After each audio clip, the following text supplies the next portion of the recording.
Hey, good afternoon. How y'all doing? It is Well Red Beard. It's a damn fine day to talk about a book, and today we are here for Beard on King episode 37, and we're going to talk about Gwendy's final task. First of all, we have a honored and esteemed guest here today, the professor. Would you like to say something? What's up? You gotta say it a little bit louder. They won't be able to hear you. Hello. Hello, hello, hello. All right, so we're going to talk about Gwendy's final task. Look, it is the third part in the series of Gwendy's Button Box, Gwendy's Magic Feather, and, of course, Final Task. I didn't plan to knock all these out in a single week, but that's just what happened. I'm doing them in audio.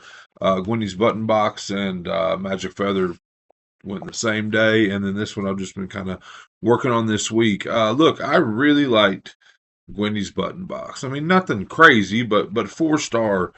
Liked it. Liked young Wendy. Liked the fact that we were back in Castle Rock, Maine. Liked the idea of Richard Ferris and the Button Box. I enjoyed those things. The second book, again, we jumped 25 years, so the whole idea that I'm kind of really enjoying this young character, and then we jump after a story that's only. I mean, Button Box is only 170 pages long. I feel like there was so much more that could have been done there with Wendy. So, if you know anything about this series of books, and I've already said what I said about Feather, then you know what I'm going to say about Wendy's final task.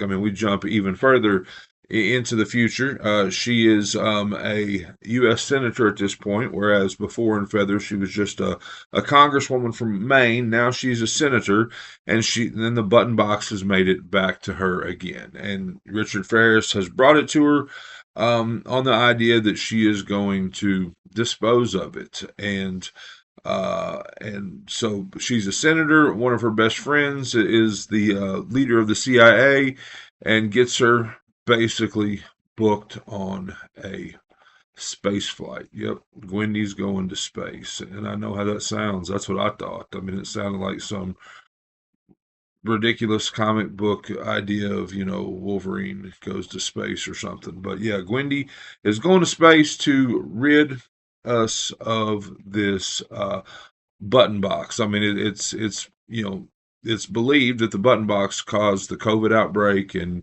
of course many things before that. So Gwendy's tasked with getting rid of it. She is I believe 68 years old. She has Alzheimer's disease. I mean, her early onset, or I don't know if that's early onset at 68 years old, but she is experiencing issues with being able to remember things and other stuff. But the only way to that she can really operate is by eating the chocolates that come out the side of the button box. So, I was not in love with the idea of Gwendy goes to space. Again, I wasn't in love with the idea that this was all ending after a couple really short books, and then this, I guess, more or longer or whatever novel.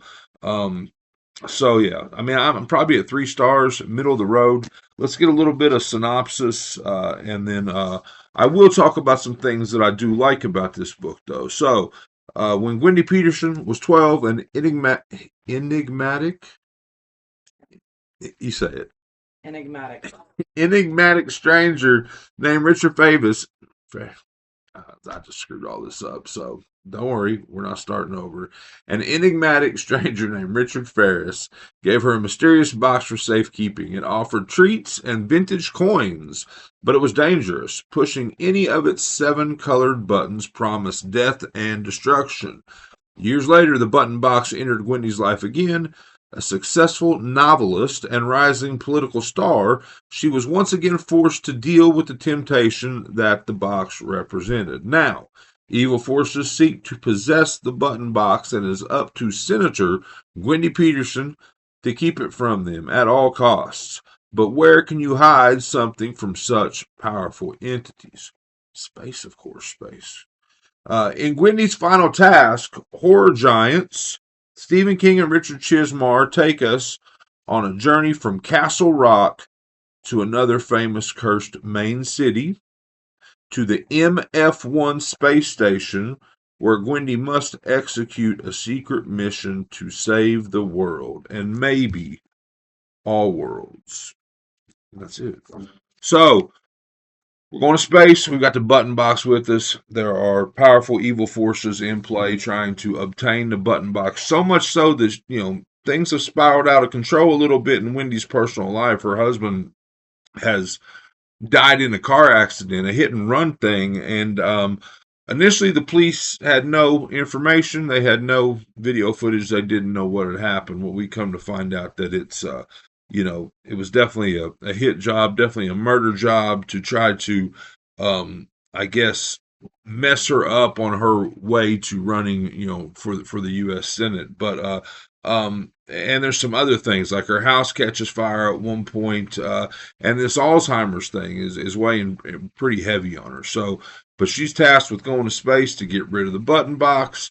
There's of course some think Richard Branson sort of person that is also on this flight that has been um, has been put there by the evil forces to try to take the button box from her and keep her from doing this, and all this, all that's the deal there. So we're going to space. Now the things that I liked the way that it tied into other Stephen King works, and really, to be honest with you, that's kind of the limit of the stuff that I really liked. I mean, I didn't hate the book. The story read fine. It is what it is.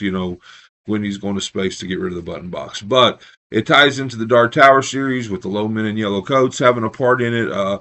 It talked about another, evil Maine town that's a part of it. Her husband dies in Derry, Maine. And it's a mystery as to why he was in Derry, Maine. But Derry is, fictionally 2 hours away from the fictional Castle Rock. It also has ties to It. There's one part in here where a character is being interviewed or something to that effect, and she mentions voices from the drain, just like, in It. So, Dark Tower ties, It ties, of course, just the fact that we go back to Castle Rock, Needful Things, and all the other stories that took place in Castle Rock. That stuff was really cool.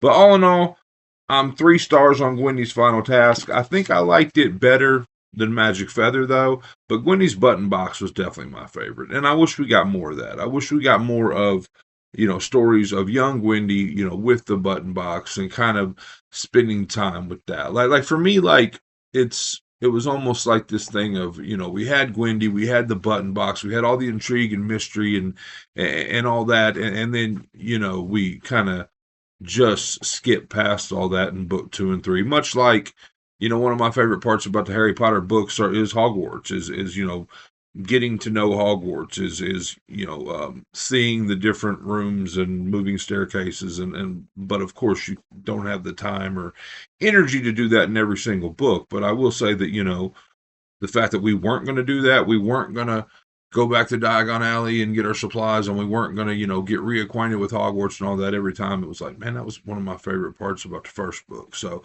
yeah, that's it. 3 stars. Wendy's final task. Beard on King. I hope you enjoyed it, and I hope you're enjoying all your books, all of them, as much as I am. If not, I will say that I stumbled quite a bit because I've got the professor here watching me, and I was very, very nervous. And so I stumbled on my words. I think I said the word stuff, like I said, and stuff, way more than I ever have before. So you just have to forgive me. But I'm trying to get her to come online and talk about a book she recently read. So we'll see if I can get her to agree to that. But yeah, I hope you're enjoying all your books, all of them, as much as I am. If not, you're reading the wrong damn books.